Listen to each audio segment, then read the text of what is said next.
नमस्ते प्रणाम। मैं आप सभी का अपना विशु राय हाजिर हूँ विशु वारदात तक के एक और नए एपिसोड में। कहानी शुरू करें उससे पहले मैं आपको बता दूं कि आज आप लोगों के प्यार और सपोर्ट आशीर्वाद की बदौलत हमारे विशु वारदात तक के इस परिवार में 20,000 से भी अधिक लोग जुड़ चुके हैं। इसके लिए आप सभी को तहे दिल से शुक्रिया, धन्यवाद। एक बार पुनः आप सभी को प्रणाम इस इतना प्यार और सपोर्ट देने के लिए। मैं आपकी उम्मीदों पर, आपके विश्वास पर हमेशा खड़ा रहूंगा और हमेशा ही सच्ची कहानियां ही लेकर आऊंगा आपके लिए। बनावटी कहानियां कभी इस चैनल पर आपको देखने को नहीं मिलेगी, यह मेरा विश्वास है और मैं आपको विश्वास भी दिलाता हूं। आते हैं आज की कहानी पर। आज की कहानी है उत्तर प्रदेश के कौशाम्बी जिले की। कौशाम्बी जिले में एक थाना लगता है, चरवा थाना। चरवा थाना के अंतर्गत एक गांव पड़ता है। उस गांव में रामलाल का परिवार रहता है।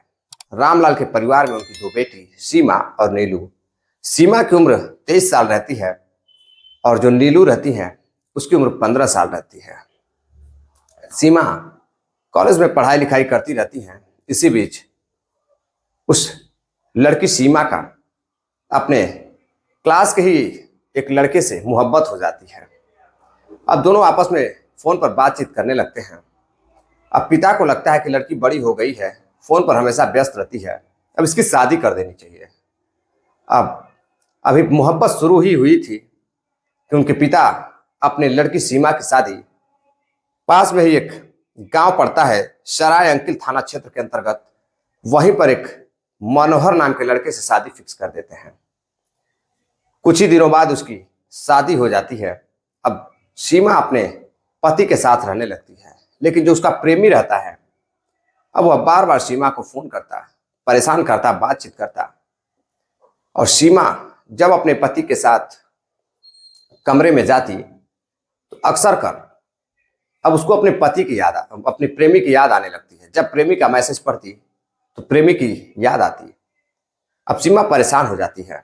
सीमा को पति पसंद नहीं आ रहा था, उसके साथ वह खुश नहीं थी, या फिर जो उसका पति मनोहर था अपनी पत्नी सीमा को खुश नहीं रख पा रहा था। जैसे तैसे करके 1 महीना गुजरता है। वैसे ही सीमा अपने प्रेमी से बातचीत करती है और एक दिन घर के लोग सो रहे होते हैं, तभी सीमा घर से बाहर निकलती है और अपने प्रेमी को फोन करती है। प्रेमी बाइक लेकर आता है और वो अपने प्रेमी के साथ भाग जाती है, यानी कि फरार हो जाती है। अब सुबह होती है, लोग घर में देखते हैं तो घर की नई दुल्हन सीमा घर में नहीं है। अब लोग छत पर, ऊपर नीचे, हर जगह उसको तलाश करते हैं, आखिर सीमा कहाँ चली गई। मनोहर भी परेशान होता है कि उसकी नई नवेली पत्नी, मात्र 1 महीने पहले शादी हुई थी, वो कहाँ चली गई। अब वह जाता है, आसपास तलाश करता है, पास के जो एक बागीचा रहता है वहां पर भी जाता है, तलाश करता है कि शायद कहीं बाहर गई हो किसी काम से, लेकिन कुछ पता नहीं चलता है। अब वह सीमा के फोन पर बार बार फोन कर रहा था और सीमा फोन अपना स्विच ऑफ कर देती है, तो वह परेशान हो जाता है। परेशान होने के बाद अपने ससुराल फोन करता है। ससुराल वाले फोन उठाते हैं, बातचीत करते हैं, तो पता चलता है कि उनकी लड़की सीमा कहीं गायब हो गई है। अब जब यह बात आती है तो पिता अपनी बेटी को अच्छी तरह से जानता था कि वह किसी लड़के से बात करती थी। और वह फौरन उस लड़के के परिवार वालों से बातचीत करते हैं तो पता चलता है कि जो लड़का है सीमा का प्रेमी, वह अभी घर से गायब है। अब उसके पिता सब कुछ जान जाते हैं।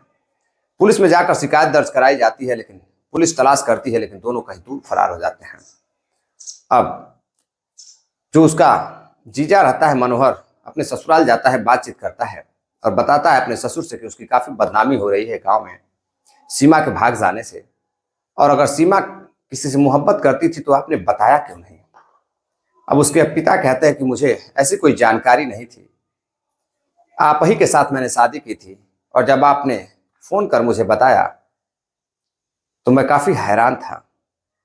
अब सीमा तो चली जाती है, सीमा की तलाश होती है कई महीनों तक, लेकिन वह नहीं मिलती है। अब जीजा अक्सर कर घर आता था, साली के साथ बातचीत करता था। 15 वर्षीय साली जिसका नाम नीलू रहता है, नीलू से बातचीत करता था। एक दिन घर पर वह रुका रहता है तो उसके परिवार वाले, यानी कि रामलाल और उनकी पत्नी कहीं बाहर किसी काम से गए थे।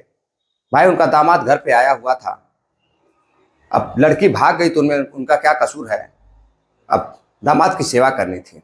तभी दामाद देखता है कि जो नीलू है वह स्कूल से आती है और घर में जाती है, अपने जीजा का पैर छूती है, जीजा से बातचीत करने लगती है।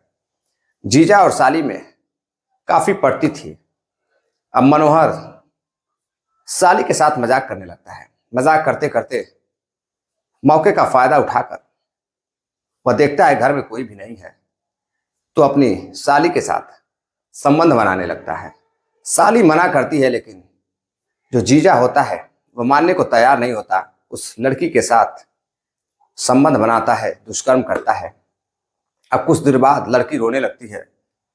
घर में बताने की बात करती है तो जीजा कहता है कि अगर किसी को बताने की कोशिश की तो मैंने तुम्हारी वीडियो भी बनाई है। जब वीडियो मैं वायरल कर दूंगा और सबको दिखा दूंगा, तुम्हारी बहन ने तो मेरा साथ छोड़कर चली गई, तुम ही हो एक जो मेरा साथ दे सकती हो। अगर तुमने किसी से कुछ कहने की कोशिश की तो मैं सभी को वीडियो दिखा दूंगा और तुम्हारी बड़ी बदनामी होगी। अब साली चुप हो जाती है।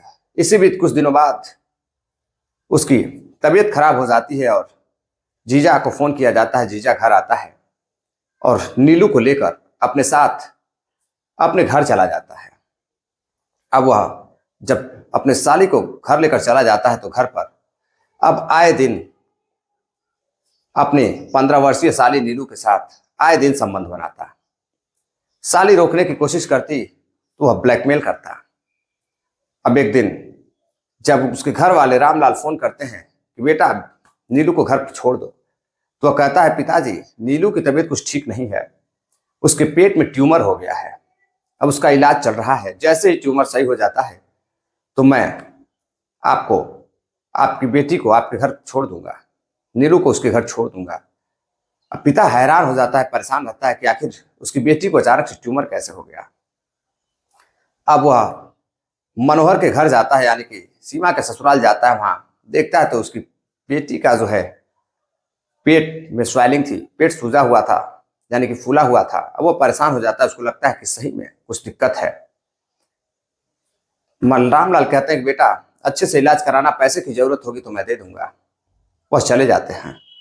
कुछ दिनों बाद जब मनोहर अपनी साली को लेकर हॉस्पिटल जाता है तो पता चलता है कि वह प्रेग्नेंट है, 6 महीने की प्रेग्नेंट है।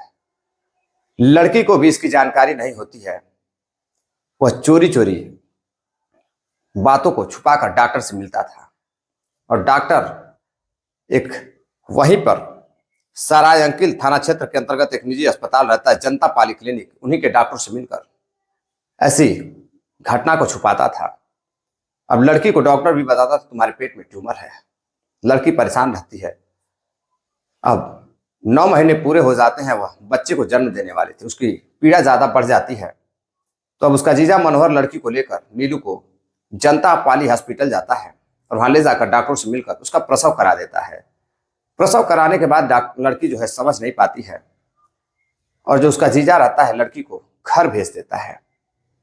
लेकिन जो लड़का पैदा होता है वह डॉक्टरों से मिलकर 4 लाख रुपए में उस बच्चे को, नवजात बच्चे को बेचने की बातचीत करता है, उसका रेट फिक्स करता है।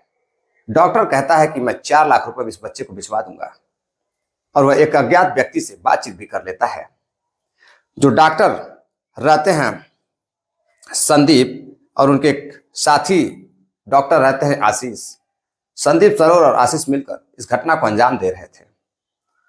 अब लड़की घर जाती है, दर्द होती है, फिर अपनी माँ को बताती है तो माँ देखती है तो उसको कुछ गड़बड़ नजर आता है। फिर से एक हॉस्पिटल में ले जाकर चेक कराती है तो पता चलता है कि लड़की की डिलीवरी हुई है और लड़की को आराम करने की जरूरत है। अब माँ जैसे ही यह खबर सुनती है हैरान हो जाती है, लड़की से पूछताछ करती है तो लड़की बताती है कि मेरे साथ मेरे जीजा कई बार मेरे साथ दुष्कर्म करते थे, मेरा रेप करते थे और मैं कुछ बोल नहीं पाती थी, और जब बोलने की कोशिश करती थी तो हम मेरा मुंह बंद कर देते थे और मुझे ब्लैकमेल करते थे, मारने की धमकियां देते थे और मैं कुछ कह नहीं पाती थी। लड़की रोने लगती है। फिर माँ लड़की को लेकर CWC के पास जाती है मंझनपुर मुख्यालय पहुंचने के बाद CWC में अपनी शिकायत दर्ज कराती है और वहां मेडिकल टीम की एक कमेटी रहती है, वह इस अब केस को देखने लगती है। पुलिस के पास भी FIR दर्ज कराया जाता है। पुलिस अब जांच पड़ताल करती है। जांच पड़ताल जब पुलिस करती है तो पता चलता है कि जो लड़की नीलू है उसको एक बच्चा पैदा हुआ था। उस बच्चे को जनता पॉलिक्लिनिक के दोनों डॉक्टरों ने मिलकर एक अज्ञात व्यक्ति को बेचने की कोशिश की है।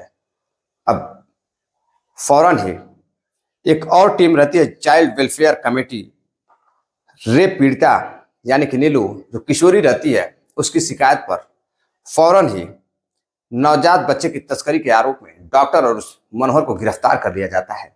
अब उनसे पूछताछ होती है।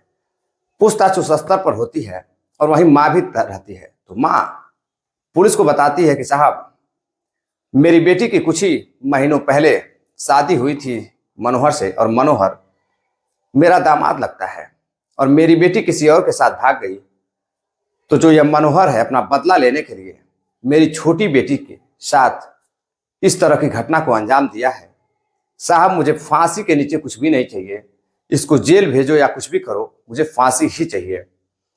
पुलिस वाले उस माँ को चुप कराते हैं, शांत कराते हैं, कहते हैं कि आपकी बेटी के साथ जो कुछ भी हुआ है, बुरा हुआ है, इस व्यक्ति को हम कठोर से कठोर सजा दिलवा के रहेंगे। पॉक्सो एक्ट के तहत रेप पीड़िता जो नीलू रहती है उसके बयान पर कई सारी धाराएं लगाई जाती हैं, संगीन धाराएं लगाकर जो डॉक्टर होते हैं उनको और इस मनोहर को भी गिरफ्तार कर कोर्ट के सामने पेश किया जाता है। अब कोर्ट के सामने पेश किया जाता है तो कोर्ट तीनों को रिमांड पर भेजती है और रिमांड के बाद पुलिस उनसे पूछताछ करती है, जो कि उनका सिस्टम होता है। उसके बाद फौरन ही उन्हें जेल भेज दिया जाता है। अब देखना है कि इस केस पर कोर्ट क्या निर्णय लेती है, क्या सजा मिलती है ऐसे दरिंदों को। खैर, मनोहर के साथ जो कुछ हुआ वह गलत हुआ, लेकिन मनोहर ने एक नाबालिग बच्ची के साथ, अपने साली के साथ जो कुछ किया वह बेहद ही गलत किया। वह एक राक्षस ही कर सकता है। ऐसी भी क्या बदले की भावना की एक नाबालिग बच्ची, 15 साल की मासूम बच्ची जिसकी पढ़ने लिखने की उम्र थी और तुमने उसको मां बना दिया। ऐसे व्यक्ति को वाकई में मेरी भी गवर्नमेंट से, कोर्ट से दरख्वास्त रहेगी। मैं भी चाहूंगा कि ऐसे व्यक्ति को फांसी ही हो। दरअसल इस कहानी को सुनाने का उद्देश्य आपको जागरूक करना है, सावधान करना है। सभी लोग, आप सभी साथी सतर्क रहें और जो भी बहनें और बेटियां देख रही हैं वह भी सतर्क रहें। कम उम्र में लोग दिल लगा बैठते हैं, मोहब्बत कर बैठते हैं और उसका अंजाम अक्सर बुरा होता है। आते हैं आज के कुछ साथियों ने कमेंट किया है, आज के कमेंट पर आते हैं, जिसमें सुनील चौधरी हैं, सेंट्रल जेल बीकानेर से हैं, ब्रिजलाल भाई हैं, वीरेंद्र गौतम हैं उन्नाव से, रुखसाना खान हैं, अनिल सालुंखे जी हैं महाराष्ट्र से, ज्योति शर्मा हैं, नासिर पठान हैं शोलापुर से। आप सभी का बहुत बहुत धन्यवाद, शुक्रिया जो आप अपना प्यार सपोर्ट देते हैं, डेली कमेंट करते हैं। जितने साथी हमारे चैनल पर नए आए हैं चैनल को सब्सक्राइब करें और वीडियो को लाइक भी करें, वीडियो को शेयर भी करें और अपना प्यार सपोर्ट बनाए रखें। मिलते हैं एक और नई कहानी के साथ, तब तक के लिए इजाजत चाहूंगा। जय हिंद, नमस्कार।